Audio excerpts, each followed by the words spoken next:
ನಾಡಿನ ಮತದಾರ ಬಂಧುಗಳಿಗೆ ನೀವು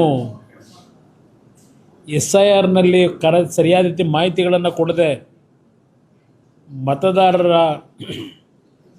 ಲಿಸ್ಟ್ನಿಂದ ಹೊರಗೆ ಹೋದರೆ ನಿಮಗೆ ಯಾವುದೇ ರೀತಿಯ ಸರ್ಕಾರದ ಏನು 5 ಗ್ಯಾರಂಟಿ ಯೋಜನೆಗಳಿದೆ ಎಲ್ಲದರಿಂದ ನೀವು ವಂಚಿತರಾಗ್ತೀರಿ.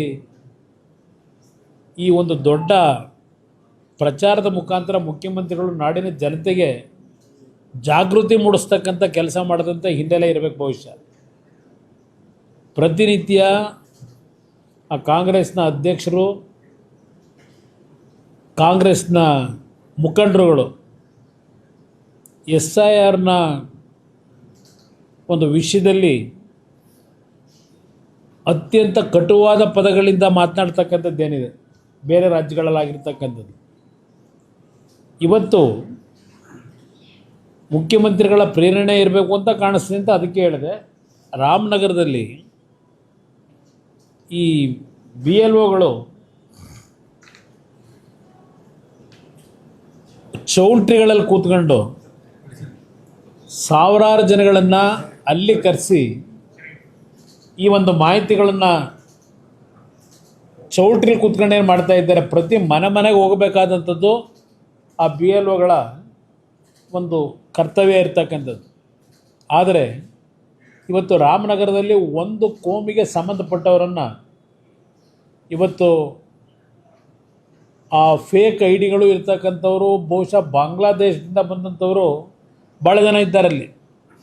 ಏನು ಪ್ರತಿನಿತ್ಯ ಚರ್ಚೆ ಮಾಡ್ತಾರೆ ಬಾಂಗ್ಲಾದೇಶದ ನಿವಾಸಿಗಳ ಬಗ್ಗೆ. ಕನಿಷ್ಠ ಒಂದು 8ರಿಂದ 10,000ಕ್ಕೂ ಹೆಚ್ಚಿನ ಸಂಖ್ಯೆಯಲ್ಲಿ ರಾಮನಗರದಲ್ಲಿ ಇವತ್ತು ಇವ್ರನ್ನೆಲ್ಲರನ್ನೂ ರಕ್ಷಣೆ ಕೊಟ್ಕೊಂಡು ಇಟ್ಕೊಂಡಿದ್ದಾರೆ. ರಾಮನಗರ, ಚನ್ನಪಟ್ಟಣ ಭಾಗದಲ್ಲಿ. ಇಲ್ಲಿ ರಾಮನಗರದಿಂದ ನಮ್ಮನ್ನು ಖಾಲಿ ಮಾಡಿಸಿದ್ದೇನೆ ಅಂತಕ್ಕಂಥ ನೆನ್ನೆ ಮಾತೇನು ಹೇಳ್ತಾರೆ, ನನ್ನನ್ನು ಖಾಲಿ ಮಾಡಿಸ್ಲಿಕ್ಕೆ ಆಗಲ್ಲ, ನನ್ನ ಮತ ಇರೋದೇ ರಾಮನಗರದಲ್ಲಿ. ನನ್ನದು, ನಿಖಿಲ್ ಕುಮಾರಸ್ವಾಮಿದು, ಅನಿತಾ ಕುಮಾರಸ್ವಾಮಿದು, ನನ್ನ ಸೊಸೆದು, ಎಲ್ಲರದು ರಾಮನಗರದ ಬಿಡದಿ ಹೋಬಳಿಯ ಕೇತನಹಳ್ಳಿ ಗ್ರಾಮದಲ್ಲಿ ನನ್ನ ಮತ ಇರೋದು. ನನ್ನನ್ನು ರಾಮನಗರ ಬಿಟ್ಟು ಕಳ್ಸೋಕ್ಕಾಗಲ್ಲ ಅವರು. ಮುಂದೆ ದಿನಗಳು ಅದು ಬೇರೆ ವಿಷಯ ಚರ್ಚೆ ಮಾಡೋಣ. ಆದರೆ ಮುಖ್ಯಮಂತ್ರಿಗಳೇ, ನಿಮಗೇನಾದರೂ ನೈತಿಕತೆ ಇದ್ದರೆ, ಸ್ವಲ್ಪ ಗೌರವ ಇದ್ದರೆ ಜನಗಳ ಬಗ್ಗೆ, ಇಲ್ಲೇನು ನಡೀತಾ ಇದೆ ರಾಮನಗರದಲ್ಲಿ, ಯಾರು ಕಾರಣ ಇದಕ್ಕೆ, ಈ ರೀತಿಯ ಕಳ್ಳ ಮತದಾನ ಮಾಡ್ತಕ್ಕಂಥದ್ದಕ್ಕೆ, ಕಳ್ಳ ಮತಗಳನ್ನು ಸೃಷ್ಟಿ ಮಾಡಲಿಕ್ಕೆ ಇವತ್ತು ಇಂಥ ಕೆಲಸ ನಿಮ್ಮಿಂದ ಏನಾಗ್ತಿದೆ, ನಿಮ್ಗೆ ಯಾವ ನೈತಿಕತೆ ಇಟ್ಕೊಂಡು ಮಾತನಾಡ್ತಾ ಇದ್ದೀರಿ? ಇದನ್ನು ನಾನು ಪ್ರಶ್ನೆ ಮಾಡಲಿಕ್ಕೆ ಬಯಸ್ತೀನಿ. ನಾಡಿನ ನಮ್ಮ ರಾಜ್ಯದ ಚುನಾವಣಾ ಅಧಿಕಾರಿಗಳಿರ್ಬೋದು, ಕೇಂದ್ರದ ಚುನಾವಣಾಧಿಕಾರಿಗಳಿಗೂ ಇವತ್ತು ರಾಮನಗರದಲ್ಲಿ ಏನಾಗ್ತಾಯಿದೆ ಇದರ ಬಗ್ಗೆ ಜಿಲ್ಲೆಯೆಲ್ಲ ಬಹುಶಃ ಕರ್ನಾಟಕದಲ್ಲೇ ಆಗ್ತಾ ಇರ್ಬೋದು. ಇದು ಒಂದು ನಮ್ಮ ಮುಂದೆ ಸಿಕ್ಕಿರ್ತಕ್ಕಂಥದ್ದು. ಇವತ್ತು ಇಲ್ಲಿ ಯಾವ ಒಂದು ಕಳ್ಳ ಮತದಾರರಿದ್ದಾರೆ ಅವರನ್ನು ಇವತ್ತು ನಿರ್ದಾಕ್ಷಿಣ್ಯವಾಗಿ ಆ ಮತದ ಒಂದು ಕಳ್ಳ ಮತದಾನ ಮಾಡ್ತಕ್ಕಂಥದ್ದಕ್ಕೆ ಸೃಷ್ಟಿ ಏನು ಮಾಡ್ತಾ ಇದ್ದಾರೆ, ಮತದಾರ ಪಟ್ಟಿಯಿಂದ ಅವರನ್ನು ಸಂಪೂರ್ಣವಾಗಿ ಚುನಾವಣಾ ಆಯುಕ್ತರು ಇವತ್ತು ಯಾವ ರೀತಿಯಲ್ಲಿ ಹಲವಾರು ರಾಜ್ಯದಲ್ಲಿ ಕಠಿಣವಾದಂಥ ಕ್ರಮ ತೆಗೆದುಕೊಂಡಿದ್ದೀರಿ, ಆ ಕ್ರಮವನ್ನು ತೆಗೆದುಕೋಬೇಕು ಅಂತ ಹೇಳಿ ಮನವಿ ಮಾಡ್ತೇನೆ, ಆಗ್ರಹ ಮಾಡ್ತೇನೆ. ಇಲ್ಲ, ಸರ್ಕಾರದ ದುರ್ಬಳಕೆ ಇದು. ಇಲ್ಲಿ ಚುನಾವಣಾ ಆಯೋಗದ ದುರ್ಬಳಕೆ ಅಲ್ಲ. ಇಲ್ಲಿ ಇರ್ತಕ್ಕಂಥವರು ಈ SIRನ ಏನೋ ಒಂದು BLOಗಳೇನಿದ್ದಾರೆ, ಈ ಕೆಲಸವನ್ನು ನಿರ್ವಹಣೆ ಮಾಡ್ತಾ ಇರತಕ್ಕಂಥದ್ದು ರಾಜ್ಯದ ಅಧಿಕಾರಿಗಳು, ರಾಜ್ಯ ಸರ್ಕಾರದ ಅಧಿಕಾರಿಗಳು ಈ ಕೆಲಸ ಮಾಡ್ತಾ ಇರೋದು. ಇದಕ್ಕೆ ಪ್ರೇರೇಪಣೆ ಈ ರಾಜ್ಯದ ಮುಖ್ಯಮಂತ್ರಿ, ಇವತ್ತು ಅವರು ಪ್ರೇರೇಪಣೆ ಅಂತಕ್ಕಂಥದ್ದು ನನ್ನ ಅಭಿಪ್ರಾಯ. ಅದರಿಂದ ಇವತ್ತು ಚುನಾವಣಾ ಆಯೋಗ ಗಮನ ಹರಿಸಬೇಕು ಈ ವಿಷಯದಲ್ಲಿ. ತಕ್ಷಣ ಇದು ಕ್ರಮ ತೆಗೆದುಕೊಂಡು ಅತ್ಯಂತ ಸೂಕ್ತವಾದ ರೀತಿಯಲ್ಲಿ ಇದು ಪ್ರಾಮಾಣಿಕತೆಯಿಂದ ಇವತ್ತು SIRನ ಪ್ರಕರಣ ಇವತ್ತೇನು ಪ್ರಕ್ರಿಯೆ ನಡೀಬೇಕಾಗಿದೆ, ಅದು ನಡೀಬೇಕು ಅಂತಕ್ಕಂಥದ್ದನ್ನು ಮನವಿ ಮಾಡ್ತೇನೆ.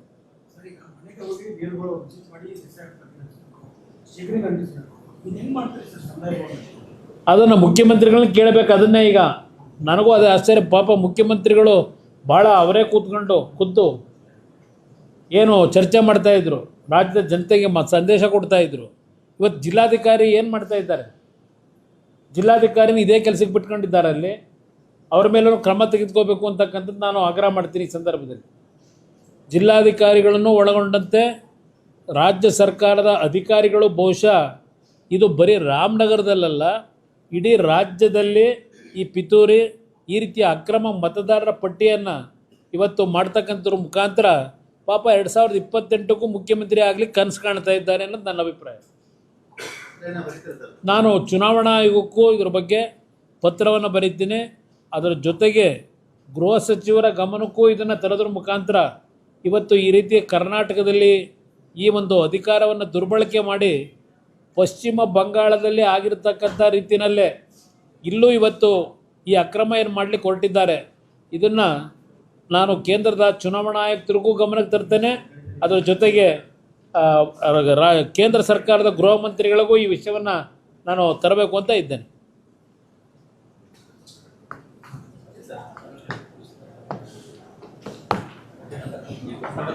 ಹಾಂ, ಸಾಕಲ್ಲ ಬ್ರದರ್? ಹಾಂ,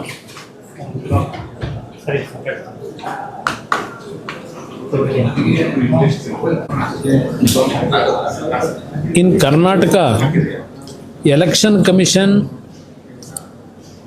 directed to go for the SAR processes in Karnataka. In that process, Karnataka government misusing their power by giving direction to these BLOs. The one incident which occurred in today morning in Ramnagaram, I am showing you. These BLOs, they are inviting all fake identity holders to the Chowdhury, and they are actually doing this process by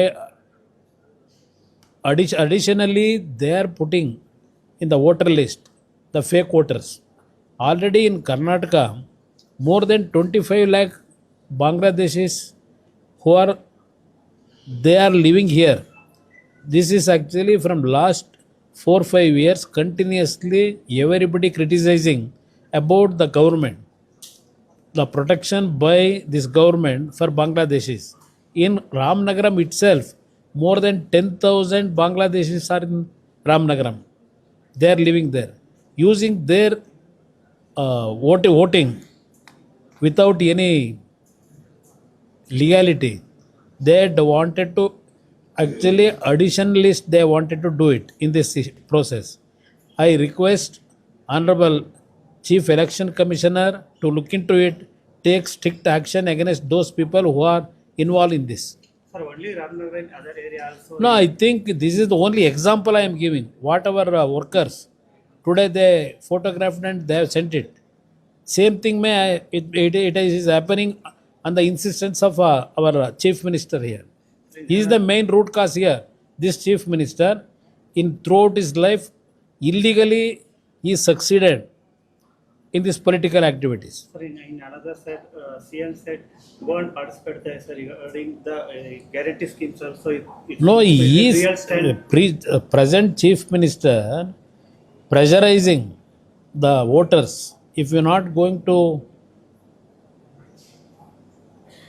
do your SIR issue to take care about your putting your name in the list, if you are not going to involve in this, we are going to stop all guarantee schemes. All those things is blackmailing the voters.